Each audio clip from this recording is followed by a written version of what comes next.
IC가 이민자 피난처 도시들에서 불체자를 단속하는 패트리어트 2.0 작전을 시작했습니다. 단속에 협조하지 않는 시장을 상대로 소송도 제기했습니다.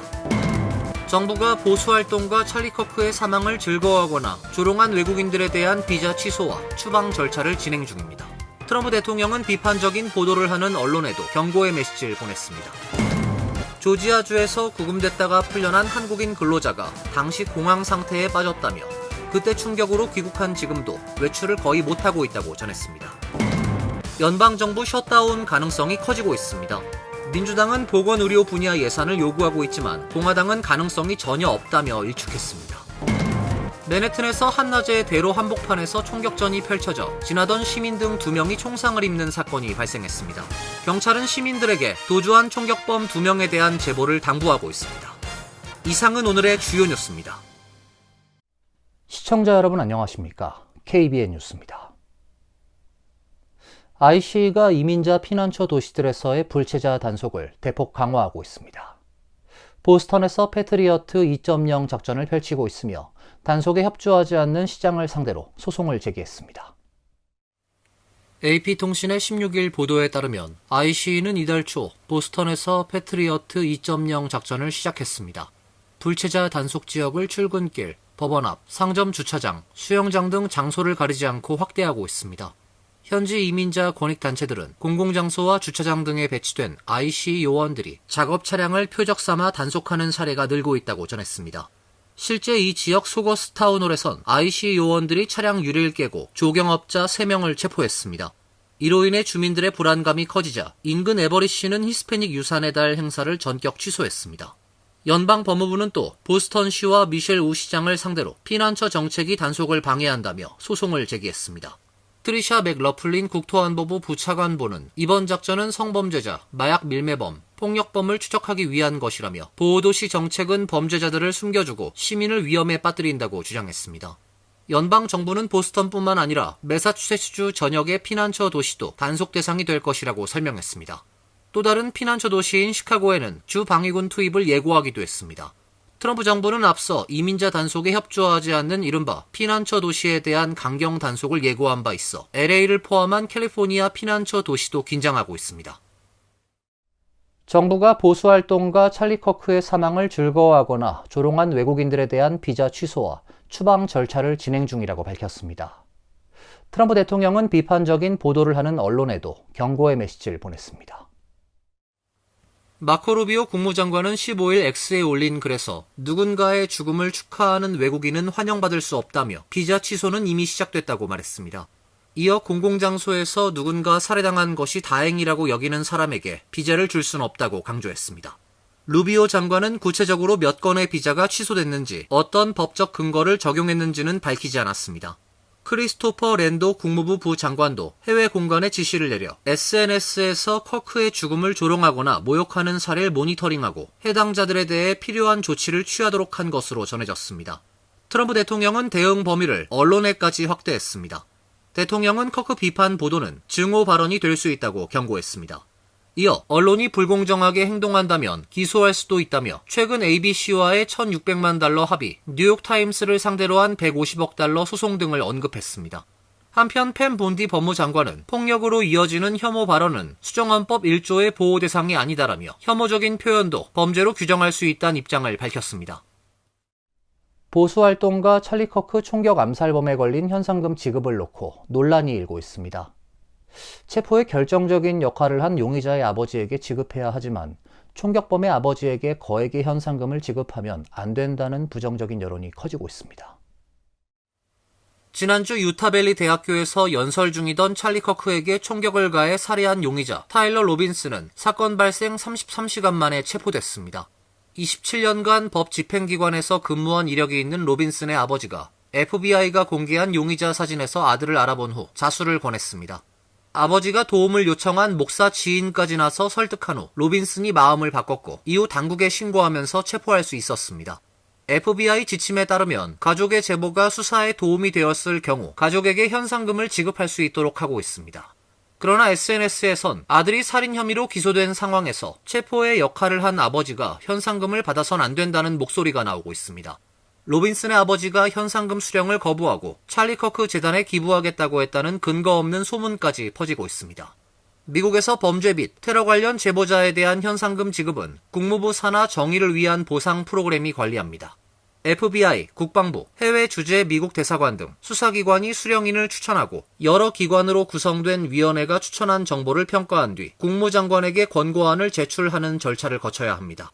국무장관에게 제출된 권고안도 구속력이 없어 국무장관이 현상금 승인 여부 및 액수 변경 등을 재량적으로 결정할 수 있습니다. 당초 FBI는 찰리 커크 암살범에게 10만 달러의 현상금을 걸었으나 보수 성향 인사들이 자금을 더하면서 현상금은 115만 달러까지 늘어났습니다. 조지아주에서 구금됐다가 풀려난 한국인 근로자가 당시 공황 상태에 빠졌다며 그때 충격으로 귀국한 지금도 외출을 거의 못하고 있다고 전했습니다. 익명을 요구한 한국인 근로자 A씨는 BBC와의 인터뷰에서 지난 4일 IC가 조지아 소재 현대차 LG에너지솔루션 합작 배터리 공장 건설 현장에 들이닥쳤을 때만 하더라도 걱정하지 않았다며 당시 상황을 설명했습니다. 자신은 단기 비자로 몇 주만 체류하는 신분인 만큼 자신과는 무관하다고 생각했다는 것입니다. 하지만 무장 요원들은 갑자기 사무실에 들이닥쳤고 수갑을 채우고 허리와 발목을 쇠사슬로 묶은 뒤 호송차에 태웠습니다. A씨는 공황 상태에 빠졌고 속이 메스꺼웠다며 왜 그런 대우를 받는지 이해할 수 없었다고 말했습니다. A씨는 회의에 참석하고 교육 발표만 했을 뿐이라며 비자 면제 범인에 허용되는 행위였다고 강조했습니다. 함께 구금된 B씨는 잠시 휴식하러 나왔는데 총을 든 요원들이 많이 보였다며 우린 한국인이니 범죄자를 체포하러 온 줄 알았는데 갑자기 우릴 체포하기 시작했다고 전했습니다. 요원들이 헬기, 드론, 장갑차, 총기를 동원했다며 자신의 신분을 설명하려 했지만 공포에 질렸다고 말했습니다. 일부 요원들은 근로자들에게 빨간색 레이저가 나오는 총구도 겨누었다고 합니다. 발목과 허리엔 각각 족쇄가 채워졌고 족쇄는 수갑과 연결됐습니다. 너무 꽉 조여서 손으로 얼굴도 만질 수가 없었다고 했습니다.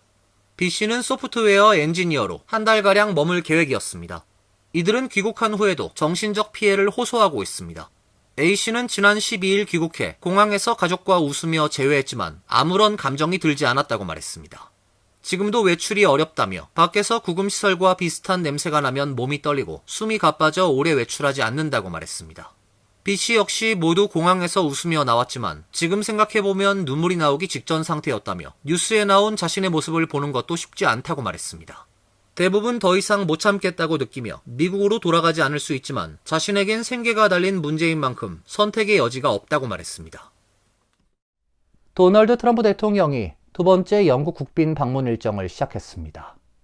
양국 간 협력을 강화하고 철강 알루미늄 관세를 비롯한 무역 문제도 논의할 것으로 예상됩니다. 트럼프 대통령은 어제 저녁 배우자 멜라니아 트럼프와 함께 영국 런던 스탠스티드 공항에 도착했습니다. 이번 일정은 오는 18일까지 2박 3일로 진행됩니다. 이 기간 트럼프 대통령은 엘리자베스 2세 묘소 헌화를 비롯해 영국 국왕 찰스 3세와의 국빈 만찬, 키어 스타머 영국 총리와의 양자회담 등 다양한 일정을 소화하게 됩니다. 이번 순방 목적은 양국 간 협력 강화로 원자력 에너지 관련 협정 및 양국 기업 간 협약, 기술 파트너십 성과도 예정됐습니다. 철강, 알루미늄, 관세를 비롯한 무역 문제도 순방 기간 다뤄질 것으로 보입니다. 다만 순방이 마냥 순탄치만은 않을 것이라는 게 대체적 시각입니다. 영국은 트럼프 대통령의 해방의 날 상호 관세 이후 가장 먼저 미국과 무역협정을 체결하며 긴밀한 공조를 과시했지만 이스라엘 사태 대응, 러시아산 원유 수입, 그리고 영국의 온라인 안전법 등 양국 간 의견이 맞지 않는 부분을 놓고 이견을 보일 것으로 예상됩니다. 민주당 지도부가 공화당이 마련한 임시재정 지출 계획에 반대한다고 밝혀 연방정부 셧다운 가능성이 커지고 있습니다. 민주당은 보건의료 분야 예산을 요구하고 있지만 공화당은 가능성이 전혀 없다며 일축했습니다.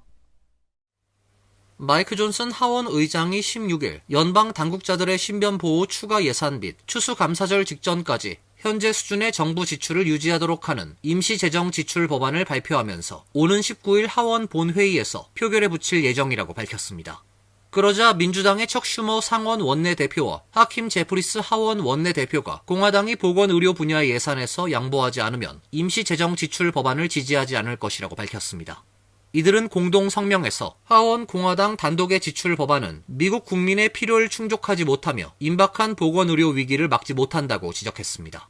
성명은 이어 가계가 지출 증가로 압박받는 시점에 공화당이 건강보험료가 두 자릿수 인상되는 것을 막기를 거부한다고 덧붙였습니다. 이와 관련 존슨 의장은 임시지출 법안에 민주당 요구를 임시재정 지출 법안에 포함시킬 가능성이 전혀 없다고 일축했습니다. 맨해튼에서 한낮에 대로 한복판에서 총격전이 펼쳐져 지나던 시민 등 2명이 총상을 입는 사건이 발생했습니다. 경찰은 시민들에게 도주한 총격범 2명에 대한 제보를 당부하고 있습니다. 뉴욕시 로어 이스트 사이드에서 대낮에 총격전이 발생해 2명이 총에 맞았습니다. 경찰에 따르면 어제 오후 2시 30분에 이스트 브로드웨이와 클린턴 스트리트에 총격이 발생했습니다. 경찰에 따르면 당시 거리를 지나가던 무고한 행인으로 추정되는 63세 여성이 발에 유탄을 맞았습니다. 또 총격범의 대상으로 보이는 21세 남성도 다리에 총을 맞았습니다.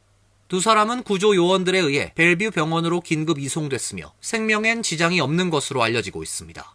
목격자들은 총 4발의 총성이 울렸다고 증언했습니다. 경찰은 현장에서 도주한 후드 티셔츠 차림의 남성 2명을 추적하고 있습니다. 경찰은 아직 이번 총격 사건에 관련된 어떠한 정보도 가지고 있지 않다며 시민들의 제보를 당부했습니다. 주사제보다 보관과 복용이 간편한 알약으로 체중 감량을 할 수 있게 될 것으로 보입니다. 아직 FDA의 승인을 받지 못했지만 매일 복용할 경우 체중의 20% 이상을 감량할 수 있다는 임상시험 결과가 나왔습니다. 가디언에 따르면 캐나다 맥마스터 대학교의 션 와튼 박사가 이끄는 연구팀은 성인 3,127명을 대상으로 일라이 릴리가 개발한 체중 감량 알약 오포글리프론 임상시험을 72주 동안 실시한 결과 하루에 한 번 알약을 복용한 사람 5명 중 1명은 체중의 20% 이상을 감량했다고 밝혔습니다. 임상시험 결과는 뉴 잉글랜드 의학 저널에 게재됐습니다. 72주 동안 오포글리프론을 하루 600mg씩 가장 적게 복용한 사람들은 평균 체중의 7.5%를 감량했습니다. 반면 가장 많은 용량인 36mg을 복용한 사람들은 평균 체중의 11.2%를 감량하는 데 성공했습니다. 알약을 복용하면 혈압 개선, 허리둘레 감소, 나쁜 콜레스테롤 수치 감소 등 다른 건강 지표가 개선되는 효과도 거둘 수 있다고 연구팀은 설명했습니다. 체중 감량 알약은 위고비와 마운자로 등 체중 감량 주사제와 마찬가지로 GLP-1 계열 비만 치료제입니다. 복용 시 혈당 수치를 낮추고 음식의 소화를 늦추며 식욕을 감소하는 역할을 합니다. 알약은 주사제보다 보관과 배포가 더 쉽고 투여도 간편한 것이 장점입니다. 가격도 주사제보다 더 저렴할 것으로 예상됩니다. 다만 체중 감량 알약의 경우 일라이 릴리가 개발한 주사제 마운자로보단 체중 감량 효과가 떨어지는 것이 단점입니다. 이어서 간추린 소식입니다. 16일 한국국회 외교통일위원회가 공개한 2025년도 국감계획서에 따르면 미주반은 뉴욕 총영사관과 주미 대사관, 주 유엔 대표부 등 12개 공간을 대상으로 10월 16일부터 26일까지 시행됩니다. 뉴욕 총영사관에 대한 국감은 10월 17일 맨해튼 소재 유엔 한국 대표부 공간에서 주미 대사관과 주 유엔 대표부, 토론토 총영사관 등과 함께 통합 감사가 이루어질 예정입니다. 올해 국감 미주반은 위원장 더불어민주당 김영배 위원을 비롯해 강선우, 김상욱, 이재강, 이재정, 홍기원 의원과 국민의힘 김태호 의원 등 총 7명으로 구성됐습니다. 뉴욕 한국문화원이 대한민국 광복 80주년을 맞아 세계적인 비디오 아트의 창시자 백남준을 조명하는 특별전을 오는 9월 26일부터 11월 22일까지 개최합니다. 이번 전시는 백남준 아트센터와 현대차 정몽구 재단이 협력해 마련됐으며 한국 현대미술이 세계 미술계 속에서 구축한 성과와 위상을 되짚고 그 중심에 선 백남준의 예술 세계를 집중적으로 소개합니다. 조희성 뉴욕 한국문화원 디렉터는 광복 80주년을 맞아 해방과 소통의 정신을 백남준의 예술 속에서 다시금 조명하고자 한다며 그의 창의성과 혁신성은 광복 이후 대한민국의 성취와 맞닿아 있으며 K컬처의 상징으로 평가될 수 있다고 밝혔습니다. 뉴욕포스트 보도에 따르면 뉴욕시 정부는 현재 설치된 12개의 소음 단속기로 지난 2년간 179만 4,900달러 규모의 벌금을 부과했습니다. 소음 단속 카메라가 소음을 감지, 발부한 벌금 티켓 건수는 2,037건에 달합니다. 한 대에 4만 달러에 달하는 소음 단속 카메라는 시끄러운 오토바이와 경적을 크게 울리는 자동차, 길거리에서 음악을 크게 트는 차량 등을 감시합니다. 현재 뉴욕시는 소음 단속 카메라를 통해 85데시벨 이상의 소리가 감지되면 위법 차량의 번호판을 찍은 뒤 벌금을 부과합니다. 처음 단속에 적발됐을 경우 800달러 수준의 벌금 티켓을 부과하며 재범자에겐 최대 2,500달러 규모의 벌금이 부과됩니다. 다만 벌금 부과에 비해 아직 거두어들인 실제 벌금은 적은 수준입니다. 뉴욕시 환경보호국은 지금까지 실제로 징수된 소음 관련 벌금액은 61만 154달러라고 전했습니다. 뉴저지주 재무국은 앵커 프로그램과 관련해 주 정부 직원을 사칭해 개인정보를 탈취하려는 사기 행각에 주의해야 한다는 경고문을 게시했습니다.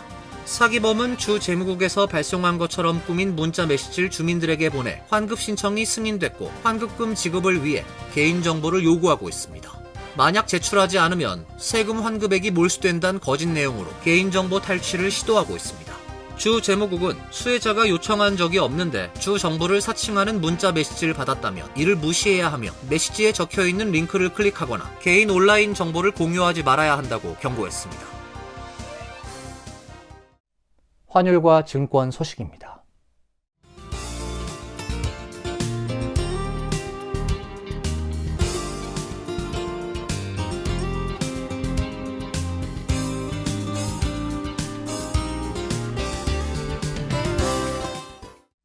이어서 날씨입니다.